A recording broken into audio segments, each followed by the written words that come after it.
We are now 13 days into the Russian invasion of Ukraine, and it now seems an appropriate time to take stock of the situation, though please note this is just a brief overview. The confused situation on the ground means that it is actually useful to consider both of these maps, as they portray both the theoretical minimum and maximum of Russian control.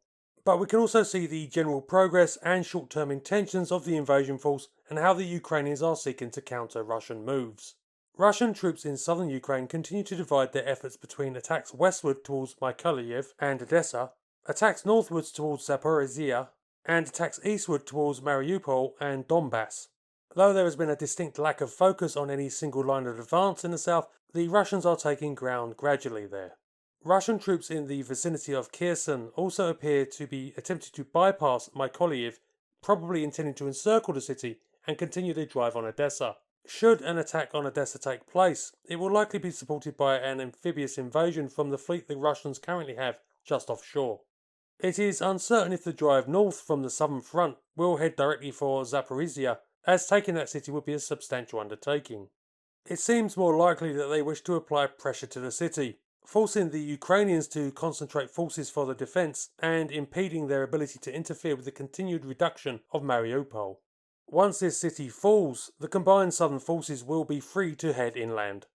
A potentially dangerous situation exists for Ukrainian forces in the east. The defences along the old front lines that have stood since 2014 have proven resilient to attack by Russia and their separatist allies. But there is a danger that if the Russians can encircle Ukrainian forces broadly with a line running from Kharkov to Luhansk, they threaten to destroy a substantial part of the regular Ukrainian field army. Most of the world's attention has been focused on the Russian drive from the north down towards Kyiv, the capital of Ukraine. Currently, Russian forces are concentrating in the eastern, northwestern and western outskirts of Kyiv, and a full assault on the city is expected within the next 3 days. Should this occur, I would expect the battle to be absolutely horrendous. President Zelensky of Ukraine has made plain that the city is to hold, and he is still present there. Whether he will remain throughout any fight remains to be seen, but I personally would not be surprised if he does. The statements from the Ukrainians indicate that they consider that the Battle of Kyiv will be their Stalingrad, a battle resulting in the defeat of their enemy and their expulsion. I certainly think that should the fight for Kyiv occur, and currently that seems inevitable, then it will be a battle the likes of which hasn't been seen since the Second World War. But before that can happen, the Russians have to get there, and they have so far been spectacularly inept in their actions, in sharp contrast to the Ukrainians. Whilst comparatively little has been seen in footage released of stand-up fights between conventional military units, it has become brutally apparent that the Ukrainians are lethally efficient at raiding and guerrilla tactics. The reason for the long approach time for the Russian army's drive on Kyiv is constant harassment all along the approach road by small units that have been conducting hit-and-run attacks on Russian logistical and rare echelon units. This has been supplemented by drone attacks from the Ukrainians' own military models and their Turkish-supplied TB2s. The Ukrainians have even apparently gone and borrowed a page from non-state actors and weaponized drones by fitting tail fins to ordnance and dropping them on the Russians. Of course, as they are a modern military, they are able to effectively make these official weapons, and they are 3D printing tail fins that can be fitted to RKG-3 anti-tank grenades, making these obsolete weapons a very dangerous piece of ordnance to even an advanced battle tank. All of this attrition has caused the Russians' northern front to practically grind to a halt, and the deliberate targeting of fuel supplies by the Ukrainians has caused remarkable losses to Russian field units.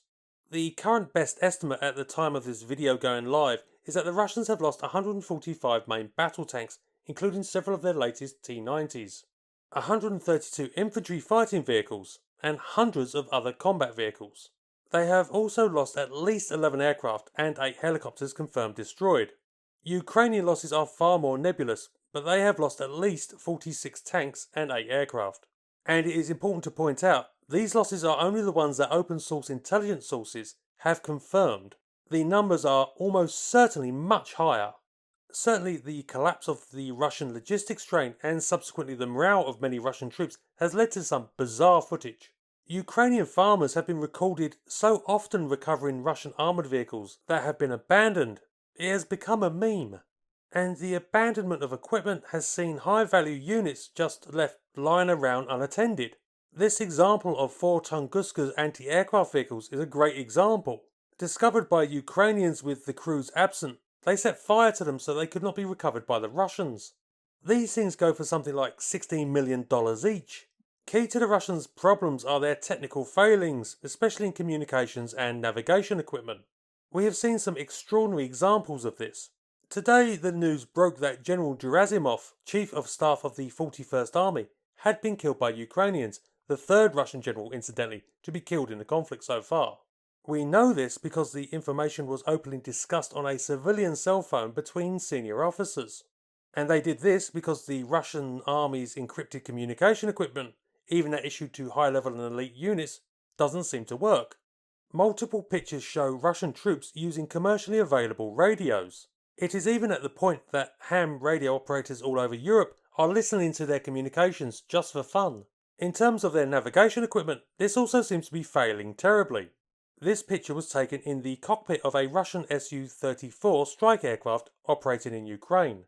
It is the most advanced attack aircraft in service in the Russian Air Force.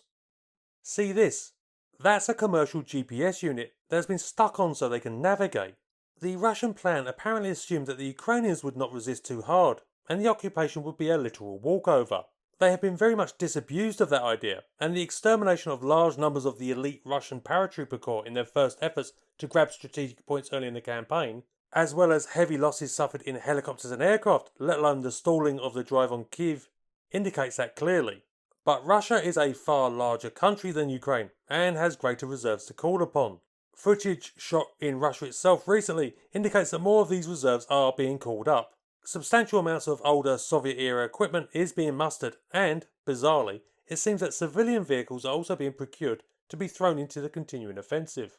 Personnel losses are even harder to ascertain than material ones, with both sides giving very different numbers. Ukraine claims to have killed 11,000 Russian soldiers and captured 2,000. Russia states that they have lost around 500 killed and 1,500 wounded. Regardless of the truth of the matter, Russian losses have caused some controversy in Russia, especially as President Putin has repeatedly stated that only contracted professional soldiers of the Russian services are being deployed.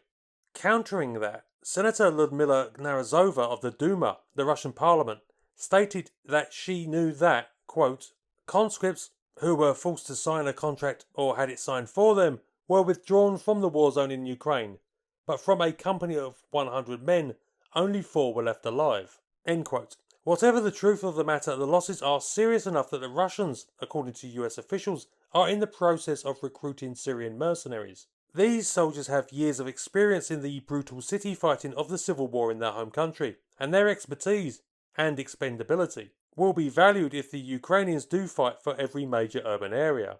And though the majority of the Russian people do, apparently, support Russian intervention in Ukraine, there is certainly a vocal minority who do not. Multiple protests have been held throughout the country against the war, and President Putin has now brought in a law that makes those guilty of such protests, or spreading misinformation about the conflict, subject to a 15-year jail term. Currently, an estimated 13,000 Russians have been arrested for this. In fact, Putin's actions seem to be in effect a doubling down on his move against Ukraine. For better or worse, he appears to be all in. Returning to the conflict itself, the Russians' lack of progress has led to a regrettably predictable outcome. Russian troops are now levelling villages so as to stop infiltrators using them to attack them, and the bombardment of contested cities has become a standard tactic. There are also serious allegations of war crimes being committed by Russian troops, including multiple occasions of the attacking of safe corridors, which have been established to allow civilians to leave the besieged areas. As already pointed out, the Russians' communications seem to be atrocious, and these could be simple mistakes with troops on the ground not getting the ceasefire orders in time. But, as it was a standard tactic employed in Syria by the Assadist allies of the Russians, whom they worked closely alongside with, the coincidence and repeated occurrence makes this seem unlikely. And unfortunately, the war, barring a breakthrough by either side, seems likely to continue. The Russian demands for an end to the conflict require that Ukraine cease military action, change its constitution to enshrine neutrality, acknowledge Crimea as Russian territory, and recognise the separatist republics of Donetsk and Lugansk as independent states. This seems unlikely to occur.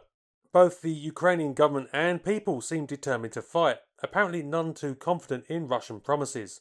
Instead, they are making more and more vocal demands that the international community establish a no-fly zone over Ukraine to stop the bombing of their cities by the Russian Air Force.